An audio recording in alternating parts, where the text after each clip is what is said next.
salaamullaahi calaykum waraxmatullaahi wabarakaatuh kulanti wacan oo wanaagsan dhammaan saaxiibada ku xiran jalanka Samna Kasta Official. Fadlan jalanka hadaa ku cusub tahay subscribe noo saar, gambaleelka la furo si markasta ku soo gaaraan muuqaalada xiisaha badan ee kaga diyaarino aflaamta xiisaha badan markaas laga leeyahay dhankaasi Bollywoodka iyo waliba Hollywoodka. Saaxiib ku maasan tahay haddii aad hore noola joogtay janaalka ka codsanayna muuqaalkeena noo leegareyso sidoo kalena sii share gareyso si uu muuqaalku u gaaro saaxiibo badan.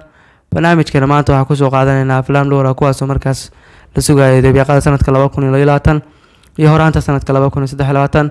filimadaas oo kuwa markaas isugu jiro kuwa laga leeyahay dhankaasi Bollywoodka iyo waliba filimada markaas kasoo baxay dhankaasi Koonfur India haddii noqon lahayd filimada Tollywoodka iyo Kollywoodka iyo filimada markaas laga leeyahay dhankaasi Malayalamka loo yaqaan fankooda Mollywoodka. asxaabta haddii aan ku bilowno filimka Selfie oo markaa laga leeyahay dhankaasi Bollywoodka oo hogaamiye ka yahay superstar Akshay Kumar halka uu ku weeliyo Imran Hashmi halka labada xidig Nasrut Buruj iyo Diana Bent markaa qaadanayaan doorarka atrishooyinka oo markaa ku matalaya lamaanaha Akshay Kumar iyo Imran Hashmi halka Nasrut Buruj ay ku matalayso lamaanta Akshay Kumar dhanka kale Diana Bent waxay ku matalaysaa lamaanta Imran Hashmi. filimkan waa filim xiiso badan markaas laga soo minguuriyay filimkii Travelers oo hore u sameeyay Prithviraj Sukumaran kaas oo filim Malayalam oo markaa daawada sanadii 2019 kaas oo ku xarakeeyay ninka lagu magacaabo Prithviraj Sukumaran. filimkaas waa filim xiiso badan guulo weyn ka gaaray dhankaasi Malayalam. haddana filimkan waxaa dib u sameynaya Bollywoodka waxaana qaatay ninka lagu magacaabo Karan Johar iyo shirkadiisa Dharma Production ayaa filimkan maalgelinaysa waxaana filimkan hogaamiye looga dhigay Akshay Kumar iyo ninka lagu magacaabo Imran Hashmi. filimkan waa filim xiiso badan oo kusoo laabanaya Akshay Kumar tan iyo filimkiisii Samrat Prithviraj kaas oo burburay. sidoo kale actorkan waa filim actorkan ninka lagu magacaabo Akshay Kumar waqtigiisa wax ma ku jira maadaama filimadiisa ugu dambeeyay 2022 oo hal filim kaliya ka guuleystay waa filimkii Surya Vanshi. haddana actorkan waxa uu soo bixi doonaa Raksha Bandhan oo daawan doono August 11. sidoo kale ninka lagu magacaabo Imran Hashmi waxa uu soo bixi doonaa filimkiisa Tegatri oo daawan doono Eid al-Fitr 2023. sidoo kale haddii aan soo qaadan Akshay Kumar filimadiisa ugu dambeeyay haddii aan soo marno sanadka 2022 waxa uu soo baxay filimkiisi Bell Bottom oo soo baxay xagaaga 2022. filimkaas wuxuu ka noqday filim falooba. sidoo kale waxa ku xigay filimkiisi Surya Vanshi oo daawaday bishii November kaasna wuxuu ku noqday filim hit dhameystirana. sidoo kale waxa ku xigay filimkiisi Bajan Bande oo daawaday bishii Marso kaasna wuxuu noqday disaster weyn oo markaa la kulmay sanad Bollywoodka maadaama Bollywoodka markaas u soo baxay filim weyn kaas oo filim weyn balse filimka daad ka yaqaan. sidoo kale bishii June waxa uu soo baxay filimkiisi Samrat Prithviraj sidoo kale kaas kale daad ka yaqaan wuxuu noqday flop weyn kaasoo filimka lacag fara badan lagu xilay wax iska lahaa shirkadda Wash shirkadda Yasraj Films khasaaro weyn ayay filimkaas kala kulantay. sidoo kale hadda waxa soo bixi doona filimkiisa Raksha Bandhan xidigan waxa la filayaa filimkan ganacsi weyn inuu sameeyo actorka lagu magacaabo Akshay Kumar. sidoo kale filimkan warbixin gaar ah ayaan kaga soo sameyn doona maalmaha soo socda. asxaabta xidigan waqti fiican ay ku jiraan maadaama filim weyn soo bixi doonaan. sidoo kale waxa uu xigay filimkiisa Selfie hadda kaalan wuxuu soo bixi doonaa 4 February 2023 waa bisha labaad ee 2023 ay filimkan soo bixi doonaa. sidoo kale mashaariic kala duwan ay actorkan u diyaarsan oo markaa u soo bixi doona sanadka 2023 iyo dhamaadka sanadka 2022 sida qorshu yahay. sidoo kale waxa diyaarsan filimka weyn ee Badmiya Jodhmiya oo la sameeyay Tiger Shroff. filimkaas waa filim weyn oo markaa lacag weyn filimkaas ku bixi doona waana filim markaas si weyn loo sameeyo doono si heer caalami ah. filimkaas iskugu jira action iyo sirdoon waana filim xiiso badan oo markaas lacag fara badan ku baxay. sidoo kale filimkan waxa la sheegay in ku dhawaad 500 karoor ku bixi doono. ku dhawaad filimka waxa lagu kharash gareynaya ama lagu sameeynaya ku dhawaad 63 milyan oo doolarka Mareykanka ayaa filimkaas lagu sameeynaya waa lacag waaliya markaa waa filimkiisa ugu qaalisan markaas sameyn doona Akshay Kumar waxaana filimka ku weheliyay Tiger Shroff. asxaabta u soo laabana filimka Selfie oo hogaamiye ka Akshay Kumar iyo Imran Hashmi. filimkan waa filim xiiso badan oo markaa laga soo qaatay dhankaasi Malayalamka si hore aan kugu sheegnay. doorka Akshay Kumar wuxuu qaadanaya doorka Prithviraj Sukumaran oo ku xarakeeyay superstar-ka weyn ee markaas qabanayaan askari oo markaa xifaaltamayaan markaas ku qabsanaya arrimaha laysanka. doorkaasna waxa qaadanaya Imran Hashmi. filimkan waa filim xiiso badan oo markaas si weyn loo sugayo Akshay Kumar oo markaa ku xarakeynayo. sidoo kale mashruuca la balaarinayo markaa wax laga dhigaa mid markaas laga daawanayo Hindi oo idil. asxaabta filimkaas intaas ka cusub waxaa la daawanaya February 2023. sidoo kale waxa ku jirnaa wali dhankaasi Bollywoodka ama filimada markaas soo bixi doona Bollywoodka. haddana waxa soo qaadanayna filimka Yoda waxaana hogaamiye ka xidiga lagu magacaabo Siddharth Malhotra. filimkan sidoo kale waxa ku weelayay gabadha lagu magacaabo Disha Patani. sidoo kale filimkan waxa la filayaa xidigta lagu magacaabo Raksha Khanna inay markaa door muhiim ah ka qaadan doonto. sidoo kale filimkan xiisaha badan waxa directorka ninka directorada waxa ka asagar Ambe iyo Bakar. sidoo kale filimkan director weyn ayaa markaa la isku keenay si filimkan looga dhigay film heer caalami ah oo markaas si weyn loo sameynayo. sidoo kale filimkan cajalada ama productionka ama producer waxaa ka noqonaya shirkadda lagu magacaabo Dharma Production iyo shirkadda lagu magacaabo Shashank Khaitan ama dhanka director ka noqonaya filimka Screwdela ayaa filimkan wuxuu ka noqonayaa producer ama qolyaha filimkan maalgelin doona. filimkan waa filim xiiso sidoo kale filimkan cajalada waxaa qaybinaya shirkadda Karan Johar iyo shirkadda Yasraj Films. sidoo kale hadii markaa shirkadda waxaa qaybinaya labada shirkadood markaas ay kala leeyihiin ninka lagu magacaabo Yasraj Films ama Yash Chopra ayaa filimkan maalgelinaya Karan Johar. sidoo kale labada shirkadood waxaa iskale dad markaas walaalaha markaa Yash Chopra iyo marka lagu magacaabo Karan Johar abiis ayaa filimkan shirkadaha iskale waana shirkado markaa ugu waaweyn markaa dhanka Bollywoodka filimada maalgeliya. sidoo kale filimkan xiisaha badan waxaa la daawan doonaa November 11 2020 waa bisha 11 ee filimka sida qorsheeya markaa in la daawado waana filim xiiso badan ku soo laabanayo Siddharth Malhotra tan iyo filimkiisii Shershaah markaa uu ku qabsaday dhankaasi OTT-ga si weyn loogu amaanay doorkii uu markaa ka qaatay askarigii markaas u halgamay ciidan markaas Hindiya. filimkan waa filim xiiso badan oo iskugu jira thriller iyo action markaa khiyaano waxaa lagu daawanayaa luqadda Hindi, Malayalam iyo Telugu waana shanta luqadood markaa ugu waaweyn ee filimkan lagu daawanayo Pan India Movies ayuu noqonayaa filimkan. sidoo kale filimkan xiisaha badan waxaa sidoo kale diiradda la saari doonaa markaas agshamada halista markaa sameynaya ninka lagu magacaabo Siddharth Malhotra waana filim xiiso badan oo ku soo laabanayo Siddharth Malhotra tan iyo filimkii Shershaah.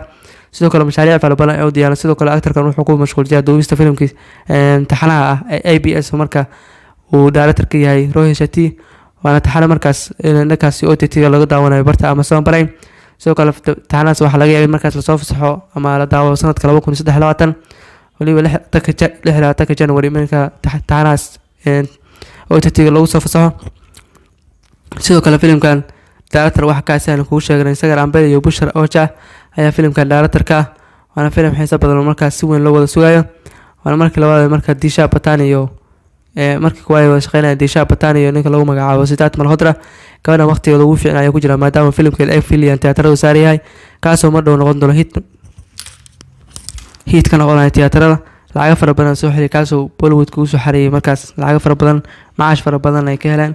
sidoo kale filimkan xiisaha badan si horan kugu sheegna waxa la daawan doonaa November 11 waa 2 bilood ka bacda filimkan tiyaatarada loo saari doona xidigan waa hadii markaas filimkan shaqadiisa soo gabagabowdo oo markaas qoliyaha markaas filimka iskale markaa ku dhawaaqaan xilliga rasmiga la daawan doono. haddana waxaa aanay dhankaasi fanka Telugu ama fanka loo yaqaan Tollywoodka waxaa soo qaadanayna filimka lagu magacaabo Mega 104 filimkan waxaa hogaamiyay Chiranjeevi. sidoo kale filimkan wali filim magac fiican markaa loo bixiyay sidoo kale filimkan waxaa la xamaray in markaa loo bixiyay Walter Feraya waana filim markaa hogaamiyay Chiranjeevi halka ay ku weeliso xidigta lagu magacaabo Shruti Hassan oo aabuu yahay xidig markaa sameeyay filimka Fikram Kamal Hassan. sidoo kale filimkan waxaa door muhiim ah ka qaadan doona Ravi Teja. sidoo kale filimkan Katrina Teresa ayaa ku jira. sidoo kale filimkan Bobby Simha ayaa markaa ku jira Soomaalida u taqaan taqsi weyna. filimkan waa filim xiiso badan oo markaas uu ku soo laabanayo Chiranjeevi waana filim markaas si weyn u sameynayo ninka lagu magacaabo Chiranjeevi. sidoo kale filimkan waxa lagu soo daray Ravi Teja oo markaa door adag ka qaadan doona waa sida uu sheegay directorka lagu magacaabo Kesh Ravinda. sidoo kale filimkan waxaa maalin dhow lagu soo dhaweeyay Ravi Teja markaa doorkiisa markaa bilaaban doono. sidoo kale filimkan waxa lagu daawanayaa luqadda Telugu balse filimkan gadaal ayaa waxa laga shaacay markaa lagu daawan doono luqadda Hindi iyo luqadda Tamil. sidoo kale filimkan waxa noqonaya Pan India Movie waana filim ku soo laabanaya Chiranjeevi tan iyo filimkiisii Ajarya kaasoo ka noqday filim burburay oo ku xumaan markaa baahsan ka faliyeen qodiyaha tiyaatarada aniga qoliyaha tiyaatarada markaa ama filimada ka faalooda ayaa filimkan waxa ka baafiyeen xumaan balaaran sidaa darteed ay qoliyaha markaa dadka tiyaatarada soo aadi waayeen. sidoo kale filimkan disaster weyn ayaa maalintii kuwaad filimkan ganacsi balaaran sameeyay wixii ka dambeeyay ganacsi yar ayuu markaa sameynayay. sidoo kale filimkan dhanka muusikada waxaa qaabilsan Divi Barsad oo markaa laga dambeeyo dhanka muusikada. sidoo kale filimkan waxaa maalgelinaya shirkadda lagu magacaabo Maitri Movie Makers waa filimada markaa hore u sameysay dhankaasi Telugu shirkadda markaa awood balaaran ku leedahay waxaana sameysaa filimada dadka caanka markaa superstar ugu weyn hadii noqdaan Meesha Abu iyo Alwar Juniors waa superstar ugu weyn ay filimada u maalgelisay shirkaddan waana shirkad markaas laga dambeeyo dhankaas iyo fanka Tollywoodka. asxaabta filimkan waa filim xiiso badan oo markaa la isku keenay laba superstar oo Ravi Teja iyo Chiranjeevi waana filim xiiso badan. sidoo kale filimkan waxaa directorkaasi aan ku sheegnay Kesh Ravinda waana director markaas laga dambeeyo filimada actionka iyo thrillerka iyo filimka actorkan ama directorkan ku caan baxay. sidoo kale filimkan xiisaha badan waxaa la daawan doonaa sida la qorsheeyay January 2023 waa sanadka 2023 bilowgiisa ayaa filimkan qorsheeyay marka la daawo tiyaatarada la saaro. filimka shaqadiisa wax yar ayaa u dhiman waxaa la dhameystiri doonaa bilaha September iyo October ayaa filimkan qorsheeyay marka la dhameystiro ama bilaha October ama waxa laga yaabaa November inuu gaaro. Sidoo kale bisha December marka lagu soo gabagabeeyo shaqadiisa ama editka waxyaabaha lagu sameyn lahaa filimka in marka la soo gabagabeeyo.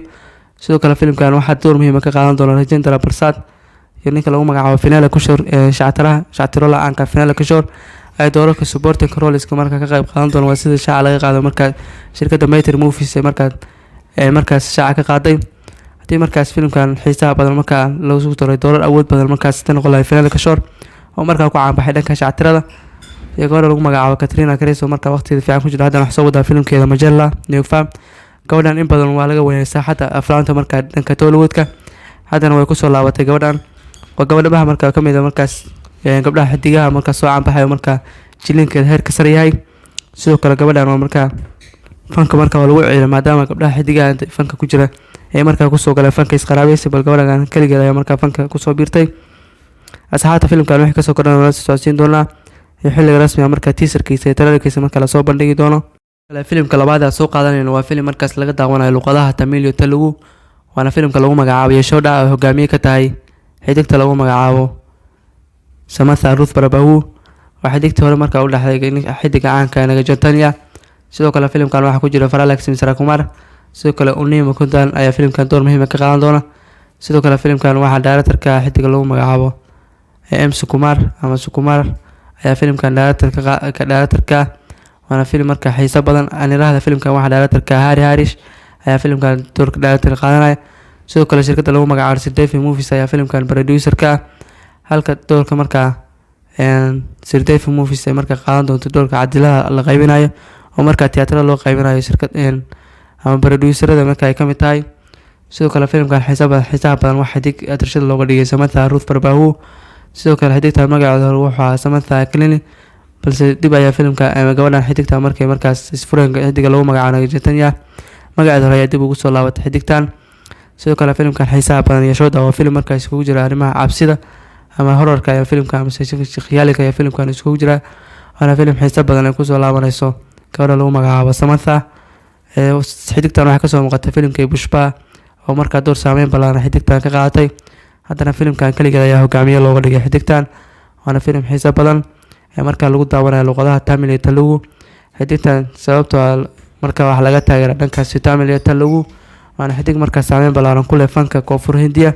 sidoo kale xidigtan waxay markaa usoo talaabatay dhankaas Bollywoodka filmo badan ayaa u diyaarsan Akshay Kumar film la soo wado waana filimka xiisaha badan ayaa wax la soo wada Akshay Kumar oo markaa laga daawanayo dhankaas Bollywoodka. xidigan waxay saameyn ballaaran dhanka Bollywood ku leedahay tani markay sameysay The Family Man oo la sameysay ninkii dooro ahaa markaas ayaa filimka Bollywood kala sameysay tani markaas filimka ama series ama taxanaha sameysay xidigtan gaalma soo fiirin hore ay u socota dhankaas Bollywood filmo badan ayaa u diyaarsan ay markaa ka soo muuqan doonto. asxaabta filimkaas intaas ayaa ka cusub waxay ka soo kordhan wala socodsiin doonaa fadlan haddii aad muuqaalka heshay like noo saara waan ku mahadsantihiin daawashada muuqaalka. wassalaamu calaykum waraxmatullaahi wabarakaatuh.